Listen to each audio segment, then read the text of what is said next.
अलग झारखंड राज्य की अलग जाग रही थी। और उस समय जब गांव-गांव के लोग, हर समाज, हर तबके के लोग एकजुट हो रहे थे और झारखंड निर्माण की चर्चा चौक चौराहों में, गांव गलियारों में होती थी।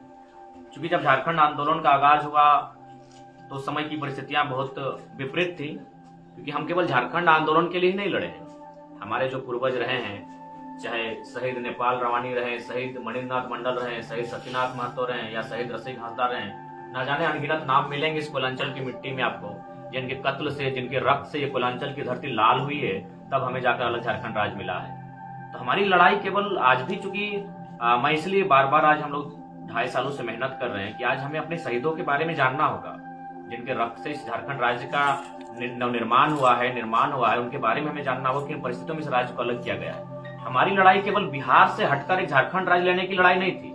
हमारी लड़ाई सामंत के खिलाफ थी, हमारी लड़ाई सूदखोरी के खिलाफ थी, हमारी लड़ाई कॉर्पोरेट के खिलाफ थी, हमारी लड़ाई जो भूमि अधिग्रहण कर रहे उनके खिलाफ थी, हमारी लड़ाई पुलिसिया दमन के खिलाफ थी। तो कुल मिलाकर एक बहुत लंबी लड़ाई थी हमारी, और 88 साल हमें लगे इस झारखंड राज्य को अलग करने में। 1912 में इस राज्य के आगाज हुआ। और लिखित रूप से अगर बात कही जाए तो जब साइमन कमीशन भारत दौरे पर आया था, तब 1928 में पहली बार हमने लिख के दिया कि हम लोग झारखंड अलग राज्य चाहिए। लेकिन आज भी परिस्थितियां जैसी की तैसी हैं। आज जिस गांव में आप खड़े हैं, गोधर गांव है, आप देख सकते हैं, आज से 5-6 साल पहले इसी फुटबॉल के मैदान में हम भी फुटबॉल खेलने आया करते थे। सुंदर फुटबॉल का मैदान था।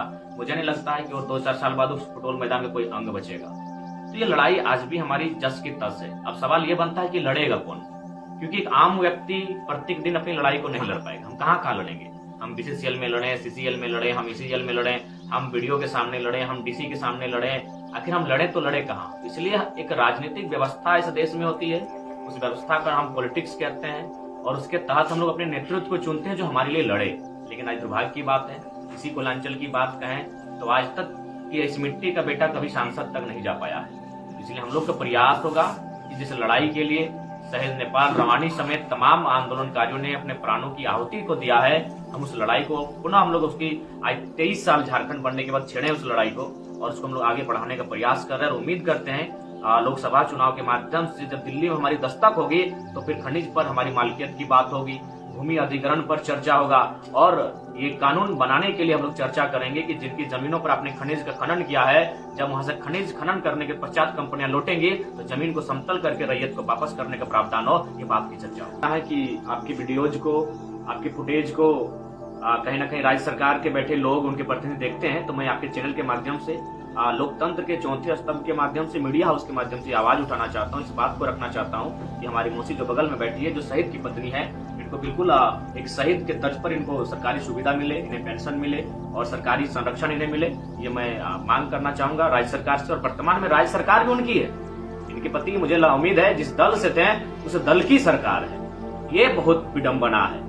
आज अगर मणिन्द्रनाथ मंडल की बात कहें या नेपाल रवानी की बात कहें या फिर अन्य शहीदों की बात करें, शहीद सत्यनाथ महतो की बात कहें, उनका कहीं ना कहीं उनका जो संबंध था वो झारखंड मुक्ति मोर्चा से था, और आज उस दल की सरकार है। और अगर उस दल की सरकार होकर अगर शहीदों की सुधि ना ली जाएगी तो ये कहीं ना कहीं शर्मसार करने वाला विषय है। इसलिए आज विनोद बाबू की मिट्टी से मैं ये आह्वान करता हूँ कि तमाम नेपाल रवानी समेत तमाम जो हमारे शहीद इस कोलांचल के अलावे पूरे झारखंड राज्य के, क्योंकि आज शहीदों की ही सरकार है, क्योंकि मैक्सिमम जो शहीद है, मेरे पिताजी भी शहीद हैं, वे भी झारखंड मुक्ति मोर्चा से थे, तो शहीदों की ही सरकार है ये। और अगर शहीदों की सरकार में शहीदों की अनदेखी की जाएगी, ये बहुत बड़ा दुर्भाग्य का विषय है। और हम लोग इस बात के लेकर पूरी तरह से आश्वस्त हैं कि भविष्य में कहीं ना कहीं हम लोग भी राजनीतिक दल के रूप में सामने आएंगे, और कहीं ना कहीं इस राज्य के लोग, हम लोग एक सरकार के रूप में देखना चाहती है। अगर राजधानी में हमारी सरकार बनी या फिर डायरेक्ट इनडायरेक्ट रूप से, तो शहीदों के सम्मान के लिए प्रखरता के साथ हम लोग विधि बनाने का काम ले रहे हैं।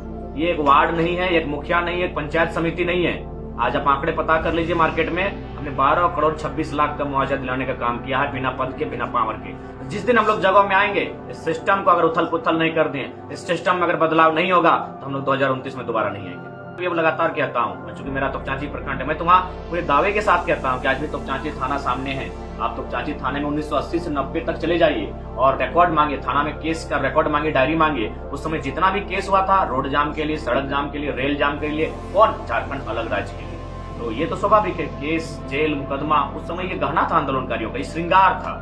जिस प्रकार स्त्रियों का श्रृंगार होता है, तो उस समय नेपाल रवानी समेत तमाम आंदोलनकारी जो आज हमारे बीच नहीं है, कुछ लोग हैं, उनका वो श्रृंगार था। केस, मुकदमा, पुलिस की लाठियां, जेल, गोलियां, ये उनका श्रृंगार था। समय और परिस्थितियां बदली तो हम लोग क्या है कि हम लोग अपने वीरों के बारे में अवगत नहीं हो पाने लगे। घर के लोग उस माहौल को मैंने चूंकि 1970 से 1990 के एक ऐसा दौर देखा हमने जिसमें खून खराबे, जिसमें बहुत सारे बच्चे अनाथ हुए, यतीम हुए, कितनी माओं की गोद सुनी हुई। तो जब हमने 20-25 साल का एक बहुत ही दर्दनाक माहौल देखा तो आने वाली जो नेक्स्ट जनरेशन हमारी आई, जैसे हमारी माँ, जैसे मान के चलिए हमारी माँ भी जब हमारे पिताजी का देहांत हुआ तो मेरा छोटा भाई का जन्म नहीं हुआ था, तो उन्होंने क्या कि उस माहौल को ही बदल दिया कि अब उस माहौल को हम याद भी नहीं करना चाहते। जैसे हमारी मौसी बगल में बैठी है, तो जाहिर सी बात जब नेपाल रवानी जी की शहादत हुई तो उन्होंने क्या कि उस माहौल को बदल दिया कि उस माहौल को हम याद भी नहीं करना चाहते हैं। और हम बाकी जो मेरा जनरेशन बचा है, यानी मेरी भावी पीढ़ी, इनके बच्चे जैसे हम लोग, तो उनको लेकर वो एक नया माहौल तैयार किया कि उस माहौल से हम दूर हो जाएं। तो ठीक उसी प्रकार हमने धीरे धीरे क्या हुआ कि 1995 के बाद फिर आज 20-25 साल हो चुके हैं, हमने उस माहौल को भुला दिया। क्यों भुलाया? कहीं ना कहीं उसमें कारण भी, भुलाने का कारण भी था।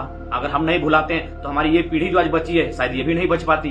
तो इसलिए चीजों का आपको समझना होगा। ये चीजें वही समझा सकते जो पढ़ा लिखा लड़का हो। आज अगर हम लोग आपके बातों को उत्तर इसलिए दे पा रहे हैं क्योंकि हम लोग उस योग्य अपने आप को बनाए हैं। तो ये चीजें इसलिए थी कि कोई भी माँ जब उसके सामने उनकी अर्ध आयु में उनके पति का देहांत होता है, उनके छोटे 2-3 बच्चे होते हैं जिनकी उम्र 10 साल, 12 साल, 6 साल होती है, तब वो पत्नी कभी याद नहीं करना चाहेगी कि मेरे पति के साथ क्या घटना घटी। तो फिर उस माहौल से वो हट जाती है। जब उस माहौल से हट जाती है तो वो आंदोलन की चीजें दरकिनार हो जाती है, आंदोलन पर चर्चे थम जाते हैं, क्योंकि और कोई नहीं चाहता है कि आंदोलन फिर हो और फिर कोई शहीद शक्तिनाथ महतो बने, कोई शहीद नेपाल रवानी बने, कोई शहीद मणिनाथ मंडल बने, कोई शहीद रसिक हासदा बने और सीने पर गोली खाए। ये माहौल फिर लोग भुला देना चाहते थे। तो इसलिए मैं मानता हूँ जो बीच का 30 साल हमारा पार हुआ, इसमें थोड़ा सा हम लोग अपने आप को डरा सहमा मानते हैं कि हम लोग डरा सहमा दिखें। और उस कारण है कि आंदोलन उस प्रकार का नहीं दिखा।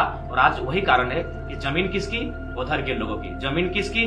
तो मैंने लौयाबाद के लोगों की। जमीन किसकी? ना अरलगढ़िया भूतगरिया के लोगों की। और राज कर रहे हैं आरा बलिया छपरा के लोग। तो ये 30 साल का हमारा जो समय पार हुआ उसने हमने एक वैसे माहौल को देखा। अब हमें मानना है, और खासकर जब से हमारी एंट्री हुई है पारसनाथ के टाइगर की, झारखंड में फिर से माहौल बदला है।